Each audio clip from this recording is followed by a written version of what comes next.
Welcome to the Dating After Divorce podcast. I'm your host, Shade Curry, and I believe every divorced woman deserves a romantic relationship where she feels safe, loved, and cherished. You can create the most amazing life after divorce, and I will teach you how.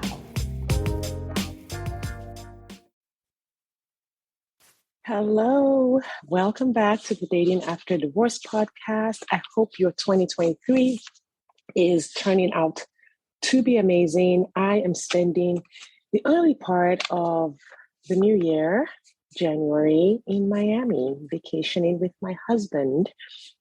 And I have to say, Florida is amazing.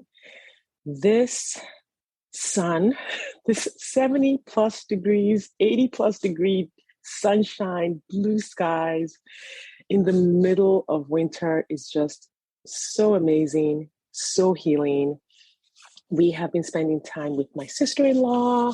I have met up with a very dear friend and coach colleague. We have been to the beach. We have gone mural chasing. We have eaten Cuban food. It's just been so, so good. And I feel very blessed and I'm very grateful to be here and be able to just start the new year out, just thinking, reflecting, enjoying the sunshine, and doing the things that I love, things that nourish me. So I hope you are having that opportunity as well in your life. So part of the reflection and the things that have come up for me over the last few days is just lessons that I learned. And I think as a coach, sometimes we forget just what it was like way, way back early in our journey, the difficulties we felt. And I have spent some time trying to bring back some of my early challenges in dating so that I can share those with you. So that's what this episode is going to be about. And maybe the next few episodes will probably be about that too, depending on how long it takes me to communicate that to you on an episode. I try not to make them too long, but that's hard for me. I'm a bit of a talker. So I'm just going to go over some of them and see where it goes. This might end up being a multi-part series. If it is, great. If I get them all out today, awesome as well. So let's just get started. I wrote it out as right now I have a list of 21. I probably won't talk about 21 on this episode. But I thought about it as like 21 things or X number of things that I had to do differently before I met my husband.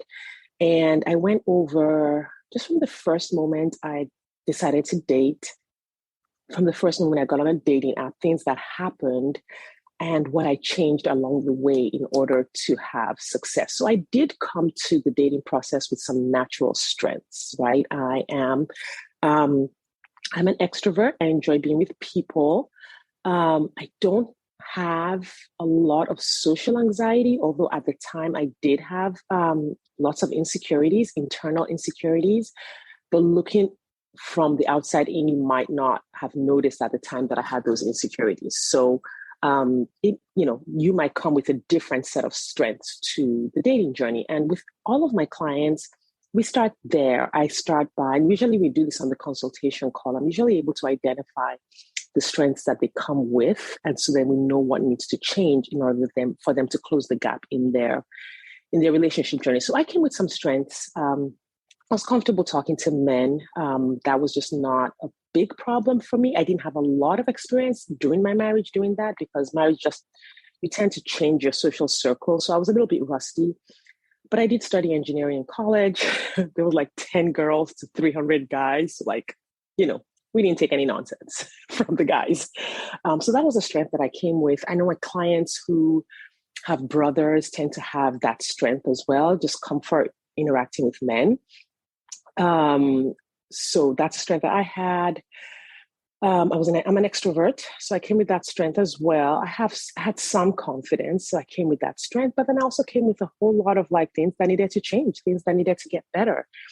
And the first one that I will talk about is the fact that I had to become very authentic in the way I showed up online and with the men that I met. So I did have a lot of people-pleasing tendencies early in my healing and recovery journey, I exhibited a lot of codependent behaviors.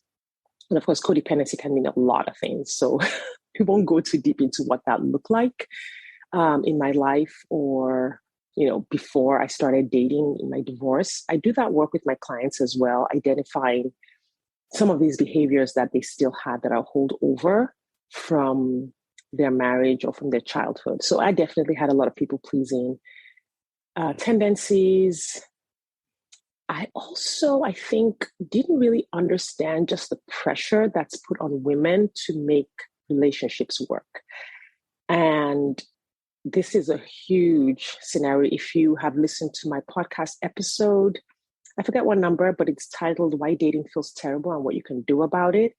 It was just like thinking patterns that women are socialized to believe, and men are socialized to believe the same, which then puts a whole lot of pressure on women in the dating journey. So I had that thinking that men knew better. I had to show up in a way that made men feel good. I needed to adapt and yield and all that stuff. There was a whole lot of stuff there. So I wasn't my authentic self. And that showed up in my first marriage too, was because I was so busy trying to please the ex that I wasn't being my authentic self. I wasn't saying what I thought. I wasn't living the life that I was created to live and just letting the chips fall where they may. I was trying to hold this thing together that may or may not have been a viable relationship. I think I brought that to my first few dating experiences. I would meet someone that I really, really liked, and then I would take on the responsibility of holding it together, even right from the start. I felt like it was all on me to make sure that he liked me and that he wanted to be with me. And I needed to make all of these efforts, and I needed to make sure I didn't do anything to turn them away or turn them off. And I didn't do this with guys I didn't like, right? So it wasn't like I was just all over the place, like desperate for any relationship. It was just, if I did like a guy, I felt the pressure to get him to like me. It was almost like I gave my power away. I assumed that if I liked him, that he should like me back. And if he didn't like me back, I was the one who was doing something wrong. And so I wasn't my authentic self in many cases. I remember this one guy that he had a British accent. I thought he was super cute. He was shorter than I was by a lot, but oh my God, he was smart, intellectual. We had a great first date. He took me to a really cool restaurant. I just really liked him. And then we had a couple of phone calls after that. And then he didn't ask me out again. And I was just like, okay. And I started calling. Oh my God, I called so many times. I've told this story to my clients, but I don't think I've told it on the podcast. So there you go. Shannon Curry also called a guy who wasn't returning her calls multiple times. So I did that. I did that because I thought it was all on me, and I really wanted him to like me, and he was nice and cute. And I wasn't being my authentic self, which was, hey, this is who I am. Do you like it? Do you not like it? Okay. If you like it, great. If you don't like it, also great. So I learned to become the really authentic version of myself. Now, the way you do that isn't by looking outside of yourself. It's by looking inward. One of the first things I do with my clients is turn their attention inward. It is so hard. We're conditioned as women to look outward. What do people want? What are people saying? What are people thinking? What is the thing I'm supposed to be doing? All instructions coming from the outside. But what really works is for you to look inside at your own gifts, your own loves, your own self, your own light, your own sparkle. The person you were always created to be, getting to know her and learning to express who she is in the world.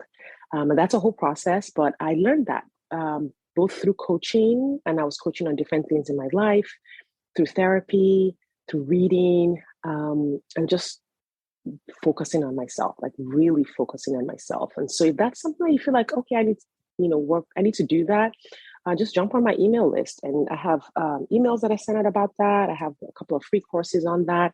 And if you want to work with me on that, you can do that as well. So that was one. I became highly authentic. My profile was super authentic. And I think I've talked about my profile. If your profile can be superimposed with another woman, then it's not authentic enough. Like you really need to get to know yourself so well that your profile is 100% you. So becoming really authentic. And authentic isn't like you're going all over the place, just like scolding people and yelling about what you want. It's about just when people see you, they're like, oh, this is who she is. I feel her energy.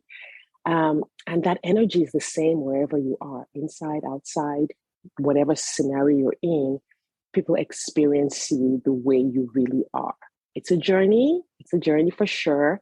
So don't be hard on yourself if you need to take steps to get there. It takes a little bit to get to that point where you're fully authentic, but it feels so good.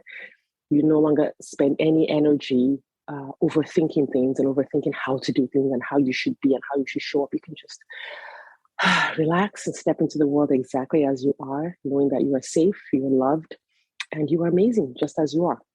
Okay, so that was one thing that definitely changed from the beginning of my journey to when I met my husband.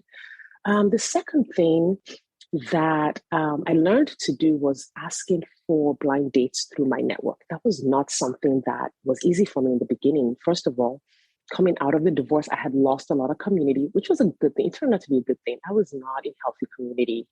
I was in community, but I was not in healthy community.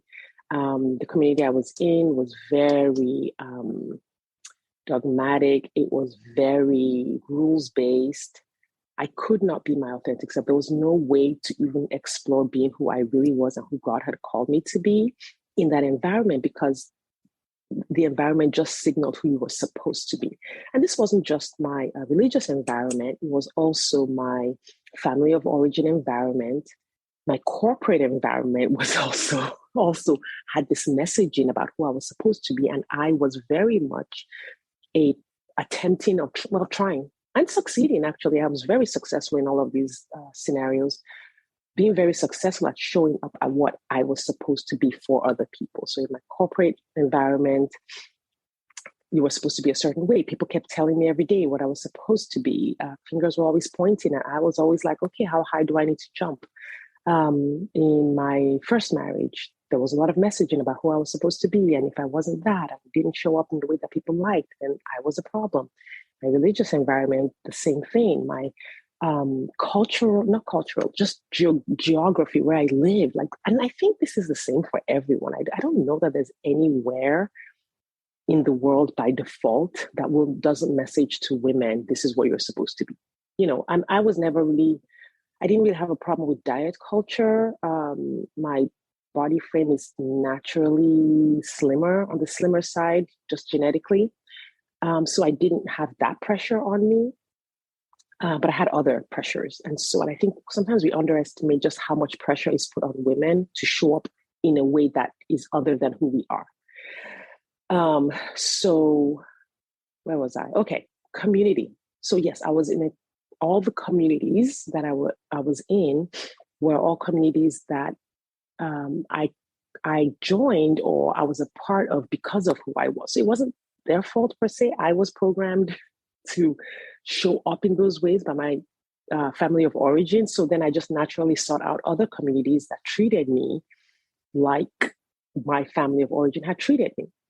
So after the divorce and when I was healing and growing and getting coached and changing my thinking, I was like, oh, I got to change my community. I got to change who I'm around. I have to move into communities that accept me for who I am. That was some work. I did some work. I remember I have an activity that I do with my clients who need it now. Not all of them need it, called a relationships audit.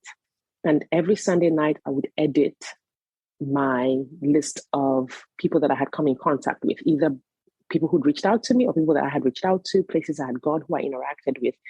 And I would sit and I would audit that list based on the criteria that I had for the community I wanted to build. And it started making a difference. So that was one of the things that I had to do. And over time, it changed the network that was around me. And because of that, I now had a more healthy network, and I was able to leverage that network to get blind dates, people who were known to my friends and known to the people I was in communication with. And then I had to take the next step to ask for introductions to people I wanted to meet, to ask for introductions to men who might be compatible with me. And that made a huge difference. So dating online, I do recommend it. It is an amazing exercise. And many, I would say over half of my clients meet their person online. Like it's like, that's just how to date in 2023. It's just the way it is. So I would say about 60% will meet their partners online, done properly. But there is also a large percentage, I mean, 40 something percent of my clients will meet their partner in person. And so I learned to leverage both pillars of dating. Now, even if you think you're going to meet your person online, dating in person is so energetically nourishing, and it helps you build your confidence for dating online. So when you meet people in person, whether or not they're your person, you are you're interacting with humans the way you were designed to interact with humans. And that really raises your confidence and it raises your skill level. And when you take that confidence and skill level to the apps, it just makes your online dating so much better. So my clients do both. I learned to do both. I started out with just online dating, and it is so easy to just go down that rabbit hole without, if you don't balance it out with offline dating. So I learned how to ask for blind dates in person. I learned how to meet dates at conferences. I met dates through my friends. It was great. I met dates at work. It was great. So that's definitely something I had to change. So that's two. The third thing I changed was overcoming my natural inertia and getting out of the house. So at the time, my young teens were living with me. I had a full-time job. I had a 45-minute commute one way to work. This was pre-pandemic. So there was really not a lot of like working from home kind of stuff. I was also traveling for work. So at that time, I think every couple of months, I would have to travel for about a week for work. So I had my hands were full. I was also actively working on myself. So I was going to my sessions and all of that. And so I had a lot on my hand, just practically. My kids they weren't driving at the time. So I was driving them to a lot of their activities. And I was trying to participate and be a present mom as much as I could. I don't know that I succeeded a whole lot at that then. I don't know. We'll have to see. But, no one does any of these things perfectly. I don't claim that I did it perfectly. So I had things on my hands, grocery shopping and cooking and, I don't know, doing laundry. All of that was on my hands during this time. However, the thing that keeps us from getting out of the house to go do things we love, to participate in life, either during the divorce or after the divorce, is not a lack of time. And it's not the fact that you have kids or all of those things. Those things are real, but if you actually do a time audit, you will find that you still have plenty of time that gets wasted on binging your favorite show, overthinking things, mindless scrolling on social media, all because the natural tendency of the brain is to stay in the cave. And if you are not aware of that, you will think you're not getting out to go dancing, to go hiking, to, I don't know, whatever activities are yours, to go to concerts, to go volunteer. If you are not getting out to do all of these things, it's not because you don't have time. I know that sounds so unfair to say, but I have been there and I realized that it was my thinking. And it wasn't my thinking because I was like, someone who thought badly. It's just our brains are designed to keep us doing the least. That is the design. It is not a flaw. It is a feature of the brain to keep you conserving calories, staying in your comfort zone, doing what's familiar. And if you do not change that, you will be like, I don't know, the larger percentage of the population who just go from the house to the grocery store, to the religious temple, to work, to Walgreens, or whatever, back to home, or to the children's activities. Do an audit of where you've been in the last week, on your regular week, not on holidays and things where you might do some extra things, just your regular week. How many places do you actually go to? How many times do you actually leave the house to do something interesting? And is it really true that you could not find a couple of hours to do something?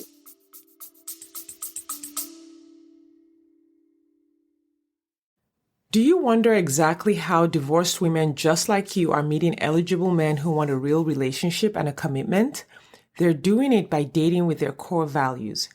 Your core values are the GPS that lead you to the partner you've been looking for. When you use your core values on dating apps, text messages, and at social events, you will easily connect with your true match partner without chasing, settling, or wasting time with non-committal men. I have taught exactly how to do this in the 2-hour Core Values Dating Blueprint course available on my website, shadecurry.com/dating. That's SADECURRY.com/dating. You will learn exactly how to identify your core values and use them on your dating profile, how to ask the right questions via text, and how to tell the right stories on dates, so that you attract the right people and repel those who aren't right for you. If you're ready to meet your true match, hop over to shadecurry.com/dating or click the link in the show notes. Now back to the episode. So I learned how to overcome that inertia. It had to do with shifting my thinking, getting coached, shifting my brain's natural tendency to be inert, and deciding what my new life was going to look like and the elements of my new life, and on purpose, deliberately going to make those happen. Many women I talk to are waiting to meet a guy so that that guy will encourage them to go do those things. Or they're waiting for someone to meet someone so that they don't have to go do those things on their own. All of these things, because for some people there's shame about going places alone, there's social anxiety, there's all of these obstacles. However, in order to meet someone, you're going to have to overcome those obstacles anyway. Like, it literally doesn't matter. And one of the reasons we get into relationships that are not good for us is because that person represents not having to do things alone, not having to go places alone, not having to overcome the inertia on our own. And so then we end up just settling for someone who's just better than having no one.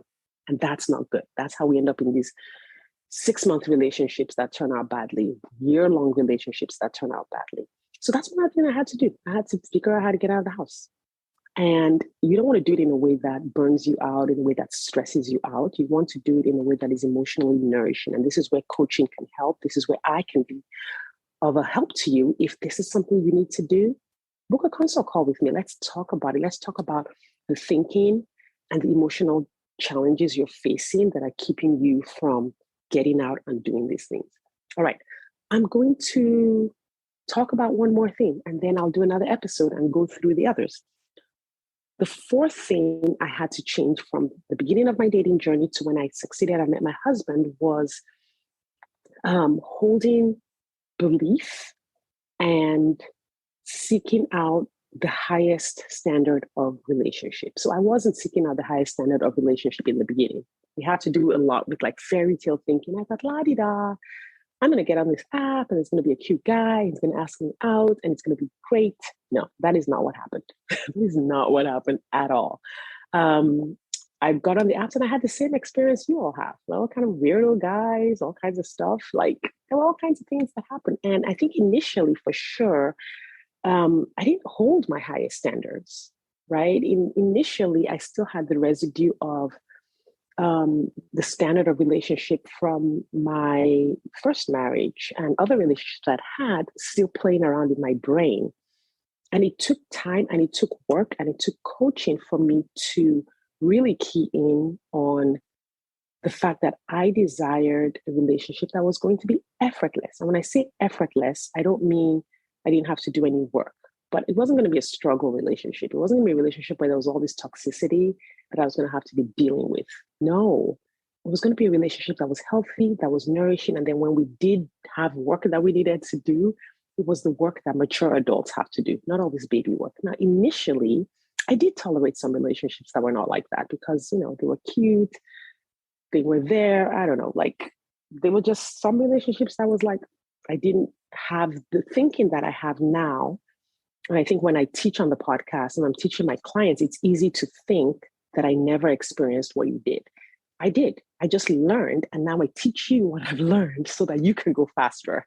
That's it. Like these are all steps that I think are normal in just the way the world is right now. But I held my high standards and my desire for that effortless relationship. Like once I did that, one, my queue got a lot smaller, right?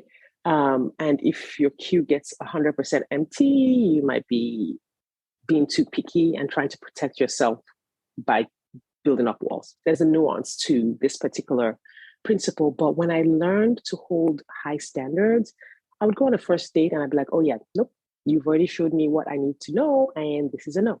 But I was doing it from a place of understanding. I wasn't doing it from like knee-jerk emotional responses. I was like, I knew what I was looking for. I knew how to identify it. I knew how to sort of like gracefully exit the interaction without feeling guilty, without feeling like I owed the person anything.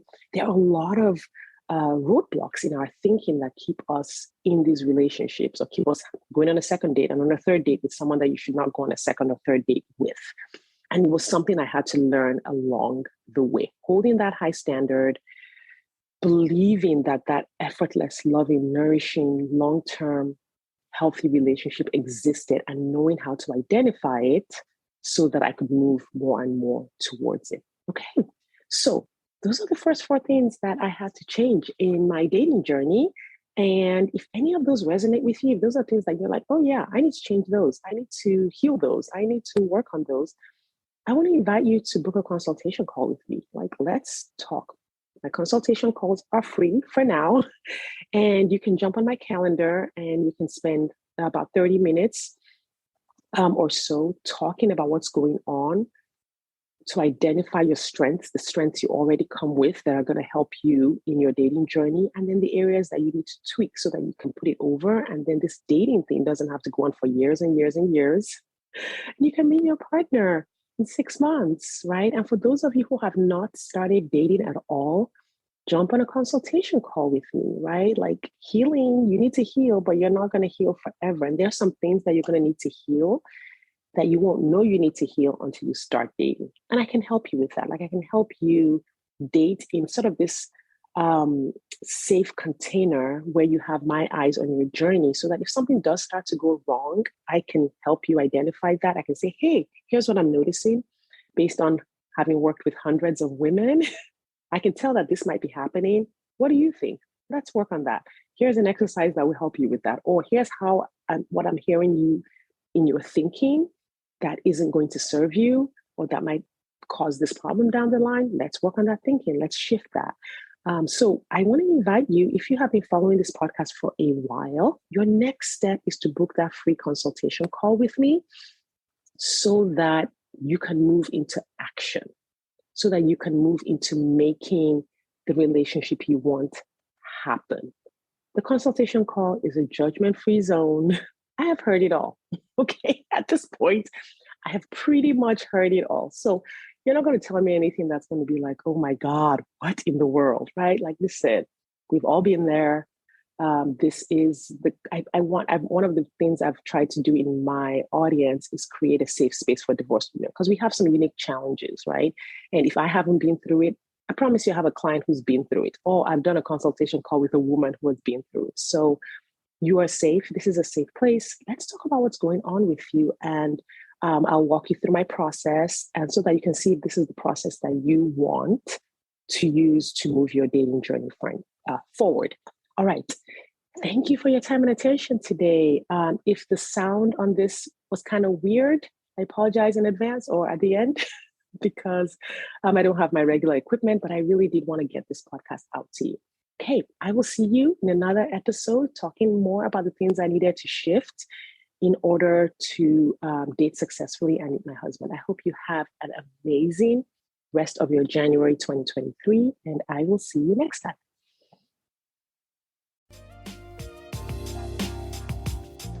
Thanks for listening today. If you are ready to get married after divorce, I want to invite you to download my free 8-video training specifically designed to help divorced women date with ease and get married again. Head over to sadecurry.com to get started. That's SADECURRY.com. I'll see you inside.